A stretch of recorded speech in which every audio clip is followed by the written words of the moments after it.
कानी बहू। किशोरी लाल जी के बेटे राघव की शादी की बात जगह जगह चल रही थी, लेकिन किशोरी लाल जी को कोई लड़की पसंद ही नहीं आती थी। और उसकी एक ही वजह थी, किशोरी लाल जी का लालची होना। उनको लड़की वालों से मोटा दहेज चाहिए था और इसी चक्कर में एक दिन वो एक बहुत पैसे वाले के घर अपने बेटे का रिश्ता लेकर पहुंचे। उस आदमी का नाम था ओम प्रकाश। देखिए किशोरी लाल जी, मेरी एक ही बेटी है और मेरी सारी संपत्ति जायदाद सब कुछ मेरी बेटी नैना का ही है। पापा, नाम से लगता है बहुत खूबसूरत होगी। कितना अच्छा नाम है ना, नैना। ओ वैसे बात तो सही है आपकी। अब इतना पैसा है, ज़मीन जायदाद है, इकलौती बेटी, आप भी क्या करेंगे? सब कुछ उसे ही देंगे ना। बिल्कुल ठीक पहचाना आपने। बस बेटी की शादी और सारी जायदाद उसके नाम। पापा, बिना देखे हाँ कर दीजिए ना। इतना अच्छा रिश्ता फिर कहाँ मिलेगा? माला माल हो जाएंगे हम। मैं अपनी बेटी को बुलाता हूँ। अरे नहीं नहीं नहीं नहीं, आपकी बेटी का नाम नैना है, सुनकर ही लगता है बहुत सुंदर होगी। रहने दीजिए अंकल, मैं तो आपकी बेटी के नाम से ही इतना खुश हो गया हूँ कि उसे बिना देखे शादी करने को तैयार हूँ। अब तो मैं उसका चेहरा सीधे शादी के बाद ही देखूँगा। और इस तरह राघव नैना का चेहरा नहीं देखता और उससे शादी कर लेता है। शादी के बाद अपनी सुहाग रात पर जब राघव नैना का घूंघट उठाकर देखता है तो नैना की आंखें बंद थी। कितने खूबसूरत हो तुम नैना, ज़रा अपनी आंखें खोलकर मेरी तरफ देखो तो सही। नहीं, मुझे शर्म आती है। अरे मैंने तुम्हें शादी से पहले भी नहीं देखा, और अब अगर तुम आंखें खोलकर मुझे देखोगी भी नहीं तो मुझे अच्छा कैसे लगेगा? इससे पहले कि नैना अपनी आंखें खोलकर राघव की तरफ देखती, अचानक से लाइट चली गई और राघव नैना को पूरी तरह से देख भी नहीं पाया। अगली सुबह नैना राघव के लिए नाश्ता बनाकर लेकर आई। अरे ये क्या, आधा पराठा सेका हुआ है और आधा बिल्कुल कच्चा। ये तुमने क्या किया नैना? बहू, तुमने क्या आधा पराठा तवे से नीचे लटका कर रखा था, जो आधा सेका है और आधा कच्चा? मुझे जितना दिखेगा उतना ही तो सीखूंगी ना पापा जी।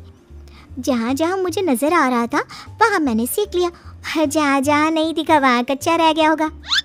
इसका क्या मतलब है? ये कैसा मजाक कर रही है तुम? अरे बहू, तुमने इतना लंबा घूंघट क्यों लगाया हुआ है? देखो, हमारे घर में बहुओं को बेटी की तरह रखा जाता है, और फिर तुम तो इतना सारा माल लेकर आई हो। देखो, ये घूंघट डाल कर रखने की कोई ज़रूरत नहीं है। हाँ नैना, पापा जी ठीक कह रहे हैं, तुम तो आराम से रहो, अपना ही घर समझो। नैना अचानक से अपना घूंघट उठा लेती है। अरे ये क्या पापा, नैना की तो एक आंख फूटी हुई है। नाम से नैना, लेकिन ये तो कानी बहू निकली। मेरे साथ धोखा हुआ है, धोखा। बिना दिखाए अपनी कानी लड़की मेरे संग ब्याह दी। मुझे कानी बीवी नहीं चाहिए। मुझे अभी ओम प्रकाश जी से बात करनी पड़ेगी। आखिर उन्होंने मेरे साथ ऐसा किया क्यों? अरे आप लोगों ने ही तो पापा से कहा था कि आप लोग शादी से पहले मुझे देखना नहीं चाहते। अब मेरे पापा पर क्यों इल्जाम लगा रहे हैं? अरे लेकिन उन्हें बताना तो चाहिए था ना कि तुम कानी हो, एक आंख से तुम्हें दिखाई नहीं देता। किशोरी लाल और राघव नाराज होकर ओम प्रकाश को अपने घर बुलाते हैं। पापा जी, ये आपने क्या किया? शादी से पहले बताया क्यों नहीं कि नैना की आंखों में परेशानी है?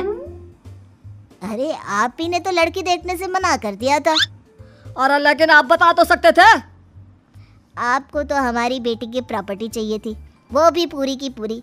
अब क्या हुआ अगर उसे आधा दिखाई देता है? प्रॉपर्टी तो आपको पूरी मिल गई ना। और ये क्या बात हुई? मेरी शादी प्रॉपर्टी से नहीं, आपकी बेटी से हुई है।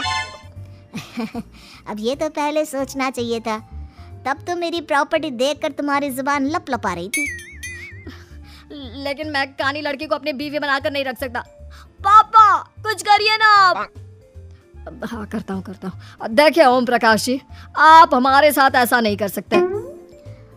और तुम देखो, अगर तुमने मेरी बेटी से शादी तोड़ी ना, तो जो भी प्रॉपर्टी मैंने तुम्हें दी है वो तो पूरी की पूरी वापस ले लूंगा और आधी प्रॉपर्टी तुम्हारी भी लूंगा। अरे मेरी आधी प्रॉपर्टी भला क्यों लेंगे आप? इसलिए क्योंकि मेरी बेटी को आधा नजर आता है और उसकी नजर अभी तक तुम्हारी आधी जायदाद पर ही पड़ी है। अब तुम उसे घर से निकालोगे तो कुछ तो लेकर जाएगी ना। और अगर हम आपकी बेटी को अपने घर की बहू बनाकर रखे तो?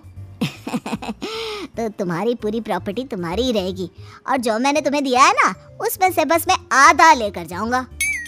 अरे लेकिन अब आप अपनी दी हुई प्रॉपर्टी में से आधी वापस क्यों लेकर जाएंगे?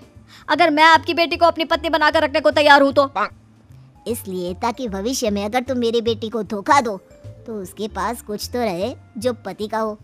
वैसे मेरे पास तो बहुत कुछ है, लेकिन अपने पति की कोई निशानी तो उसके पास होनी चाहिए ना।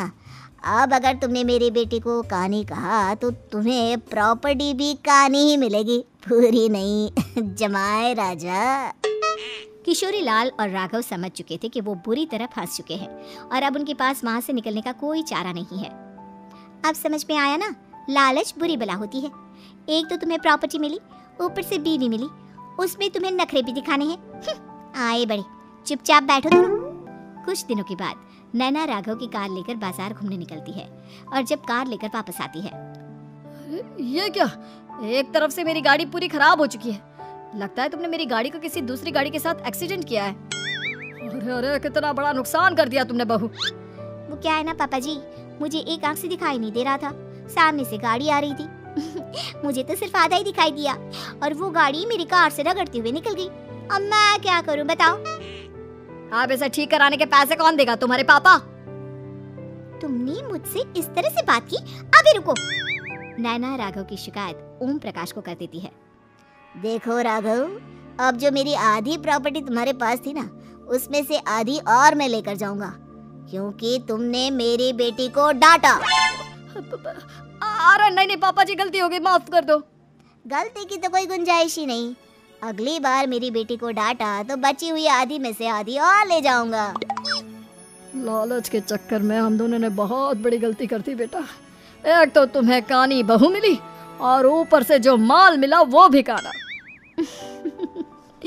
इस तरह राघव की हर एक गलती पर ओम प्रकाश उसकी प्रॉपर्टी का आधा आधा हिस्सा लेकर अपना सारा माल वापस ले गया और राघव को कानी बीवी से काम चलाना पड़ा। भाई लालच वाकई में बुरी बला है।